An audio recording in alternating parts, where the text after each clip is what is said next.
तो जात के आगे जो है ना जाके इल्म जो है वो जात तक रसाई है।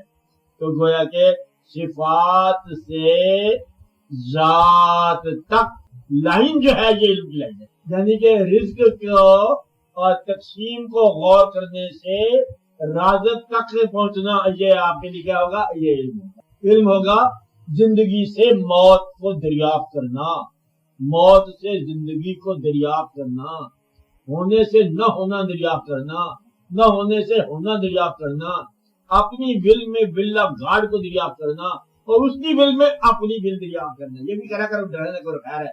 कभी कभी अल्लाह हमारी मर्जी भी करता है, कभी कभी हम उसकी मर्जी भी कर लेते हैं। मतलब उसको हो गया ना, हमारे पास टाइम थोड़ा है, कभी कभी हम उसका कहना मान लेते हैं, फिर मानी है फिर हमारा अल्लाह है। कभी कभी हम उसका कहना नहीं मानते, फिर भी हमारा अल्लाह है। कभी कभी हम उसे खुश कर देते हैं, फिर भी हमारा अल्लाह है। नाराज तो खैर होता ही नहीं है ना, हमारा हम पर नहीं होते था।